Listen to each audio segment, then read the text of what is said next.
Assalamualaikum Mbak Raya, ketemu lagi dengan saya Nurul di acara Kanal On Air KPKNL Purwakarta.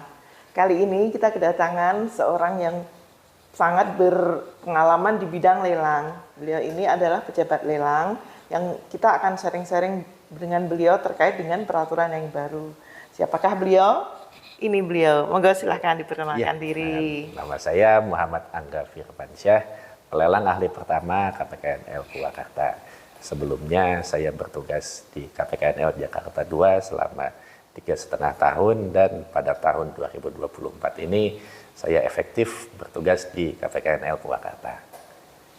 Terima kasih Pak Angga atas kehadirannya. Ini Pak, kita akan sharing-sharing tentang peraturan Menteri Keuangan yang baru terkait lelang, yaitu peraturan nomor 122 tahun 2023, yaitu tentang petunjuk pelaksanaan lelang. Nah ini kalau boleh tahu latar belakangnya apa nih Pak, keluarnya dari peraturan ini?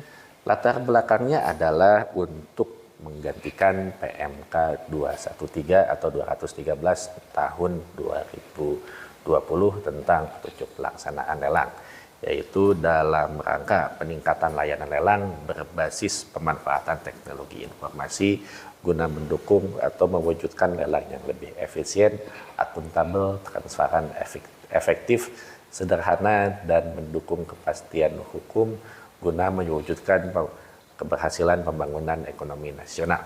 Gitu, Bu. Jadi latar belakangnya.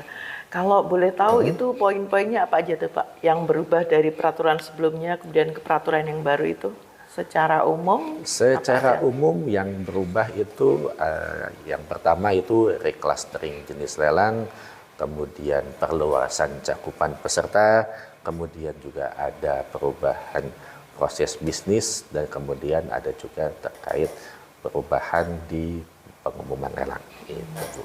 Kalau untuk reclusteringnya apa aja itu Pak yang berubah? Reclustering yang pertama itu pengelompokan jenis lelang. Kalau dulu kita mengenal lelang itu ada 3 jenis. Yang pertama itu lelang eksekusi, kemudian lelang non eksekusi wajib, kemudian lelang non eksekusi sukarela.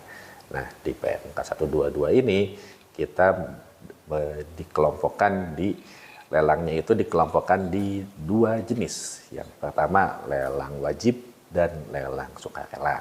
Nah di lelang wajib ini baru ada lelang eksekusi dan lelang non eksekusi. Kemudian untuk di cakupan peserta nih yang dulunya hanya terbatas pada perorangan, badan hukum ataupun korporasi, sekarang kita perluas lagi jadi WNA bisa ikut, kemudian instansi pemerintah, baik itu instansi pemerintah yang sudah ada atau existing maupun lembaga sui generis yang berada di luar pemerintah seperti OJK, Bank Indonesia, ataupun misalnya LPEI, Lembaga Pembiayaan Ekspor Impor. Nah, kemudian prinsip penyelenggaraannya yaitu ada pengaturan penyelenggaraan lelang atas objek lelang di luar wilayah jabatan pejabat lelang, kemudian penggabungan beberapa jenis lelang eksekusi dalam satu pelaksanaan lelang untuk menjamin prinsip efisiensi, efektivitas, dan kesederhanaan, dan pelaksanaan lelang terjadwal khusus yang hanya dilakukan atas barang bergerak yang tidak perlu dibalik nama. Itu, Bu. Contohnya kalau untuk yang barang bergerak tidak berbalik nama itu apa aja itu Pak? Contohnya misalkan barang-barang elektronik ataupun benda seni, barang-barang koleksi pribadi, barang-barang hobi. Misal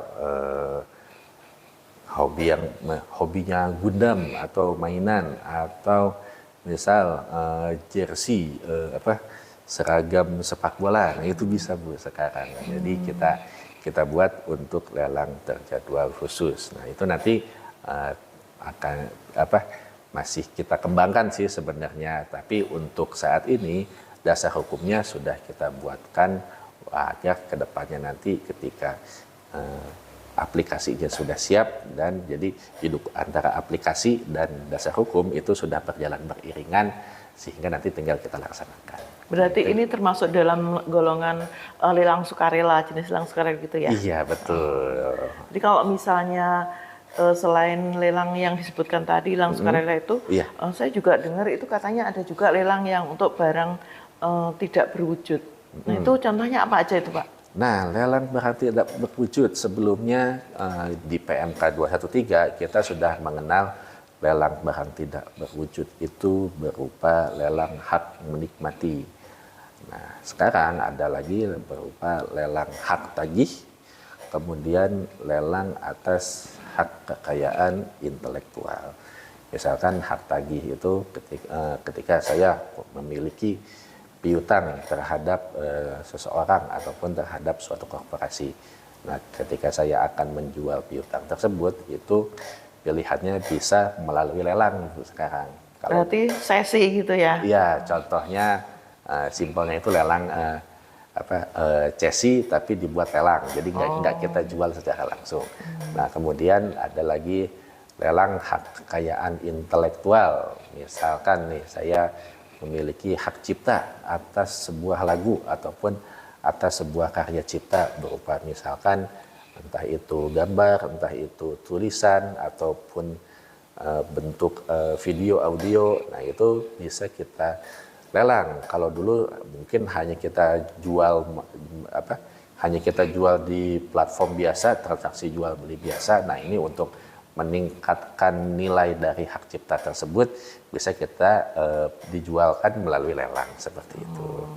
Terus kemudian kalau yang berubah lagi itu terkait dengan proses bisnisnya itu juga ada perubahan nggak Pak? Proses bisnis lelang itu? Nah, sekarang proses bisnis lelang kita dibuat permudah, Bu.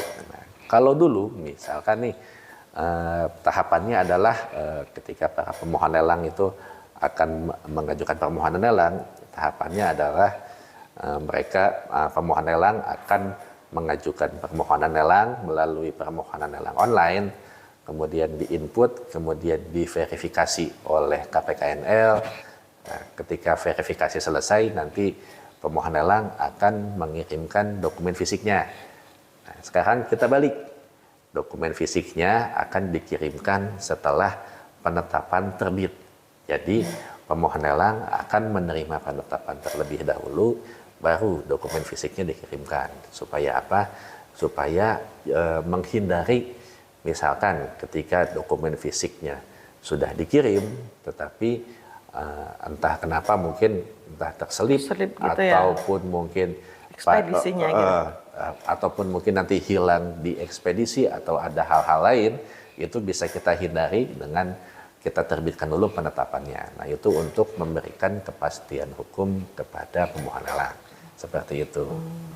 Selain itu Pak, kalau boleh tahu untuk penyesuaian yang selain itu kan ada lagi penyesuaian dengan klausulnya itu Pak. Jadi, sekarang ada beberapa klausul yang kita sesuaikan di PMK 122. Misalnya untuk surat peringatan kepada debitur dalam hal lelang eksekusi.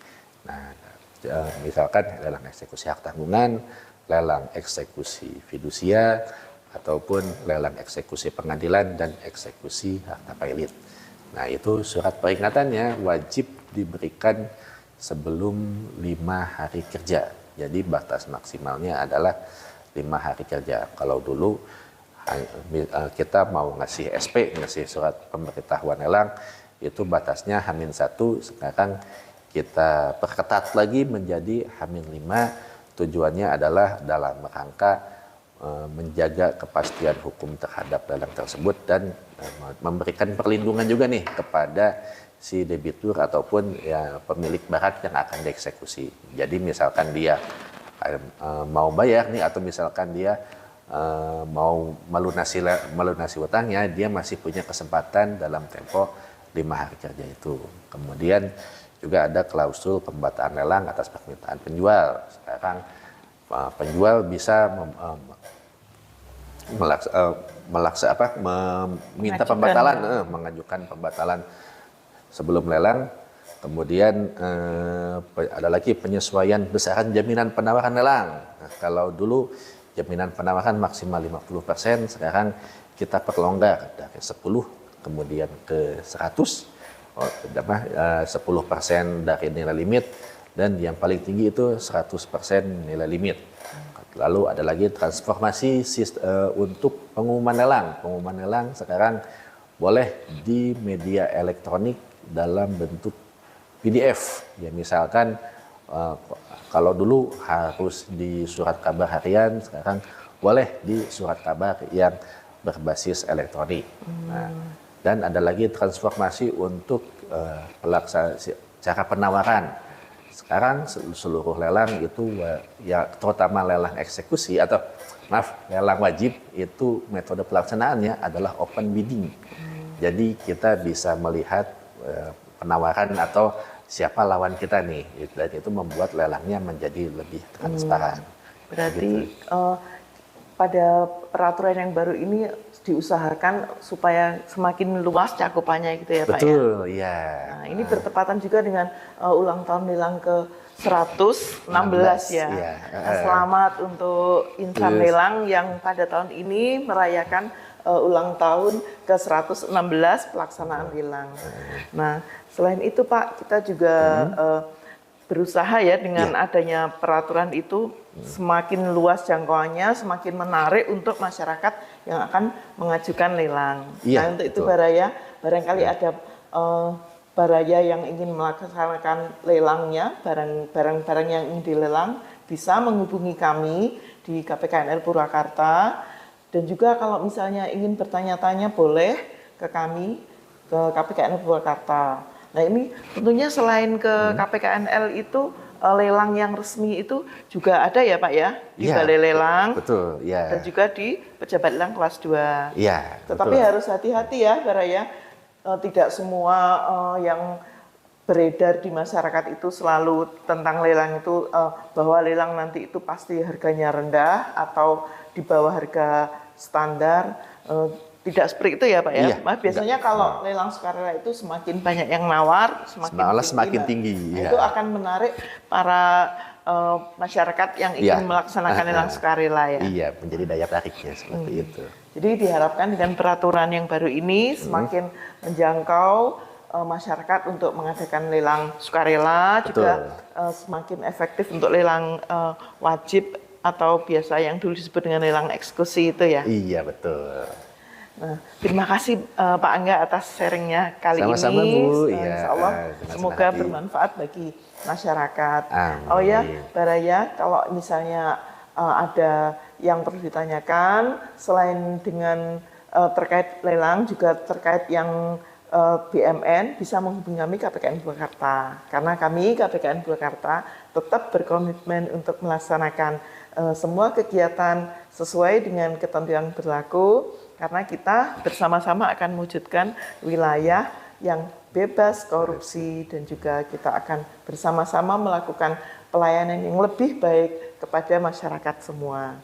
Demikian tadi Baraya sharing kita dengan Bapak Muhammad Angga Firmansyah, yaitu pejabat lelang pertama pada KPKNL Purwakarta. Terima kasih atas kehadirannya. Sama-sama Ibu. Ya. Terima kasih Baraya semua. Semoga suatu hari kita ketemu lagi. Assalamualaikum warahmatullahi wabarakatuh.